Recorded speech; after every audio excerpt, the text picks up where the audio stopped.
और सिया राम को देख कर ओ जनक नंदनी बाग में यूं पानी की कली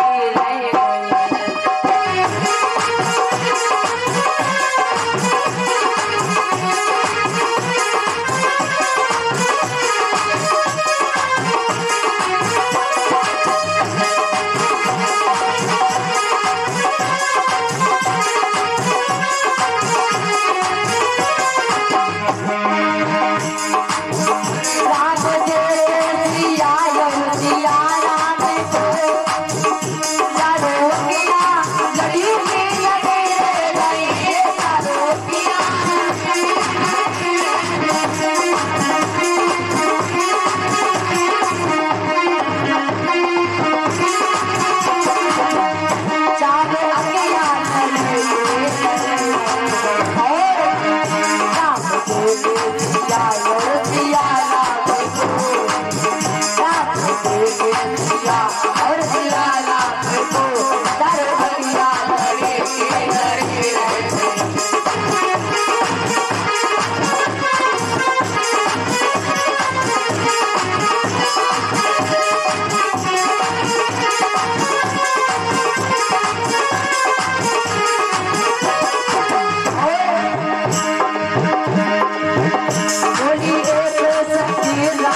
वृंदावन बिहारी लाल की।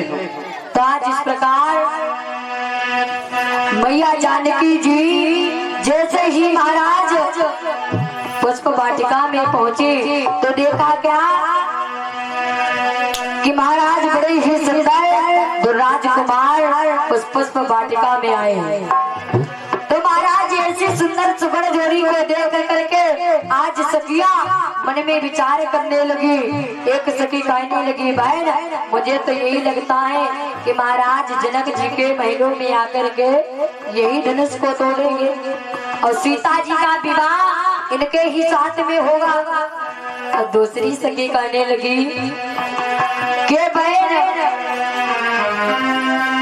मुझे तो ये लगता है कि इतने छोटे राजकुमार और महाराज राजा जनक जी के महल में किस प्रकार से आकर के इतने बड़े शक्तिशाली धनुष को तोड़ पाएंगे। तो दूसरी सखी कहने लगी, बहना ये छोटे छोटे जो राजकुमार हैं इनके कोई ज्यादा छोटा मत समझिएगा, क्या क्योंकि ये जितने ही छोटे उतने ही खोटे हैं। इनकी शक्ति के बारे में नहीं जानती हो। एक बार ही में तारका राक्षस का भगवान ने श्रृंगार किया था तो इनके लिए कोई कार्य असंभव नहीं है। ये हर कार्य कर सकते हैं। अंतर्यामी परमपिता परमात्मा है। और महाराज जब धराधाम पर ब्रह्म का अवतार होता है तो प्यारे इस संसार में ब्रह्म और शक्ति माँ का मिलन अवश्य ही होता है। जब ऐसा सुंदर दृश्य चलाया, आज सखियां आपस में बातें कर रही और महाराज जैसे ही मर्यादा पुरुषोत्तम भगवान श्री राम जी ने मैया जानकी की ओर देखा और मैया जानकी जी ने भगवान राम की ओर देखा तो महाराज भगवान राम जी और मैया जानकी जी एक दूसरे के इधर टकटकी लगा करके देख रहे हैं। अब धीरे धीरे समय व्यतीत होता गया। महाराज वार्तालाप कोई नहीं करता, बोलता कोई नहीं, लेकिन एक दूसरे को देख रहे हैं। जब ऐसा दृश्य देखा तो श्री सुखदेव जी महाराज कहने लगे कि राजन परीक्षित, आज जब धीरे धीरे समय व्यतीत होता गया तो मैया जानकी जी की जो सहेली है कहने लगी, बहना अब तो बड़ा समय व्यतीत हो गया और ऐसे इन सुंदर राजकुमारों के इधर टकटकी लगाए क्यों देख रही हो। चलो मैया गिरजा जी का पूजन करना है और पूजन करने के तत्पश्चात घर के लिए चलना है।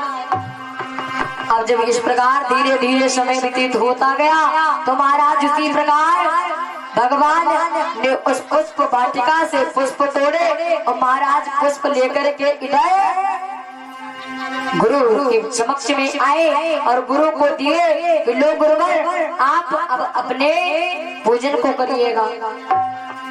और इधर जो मैया जानकी जी थी वो मैया जानकी जी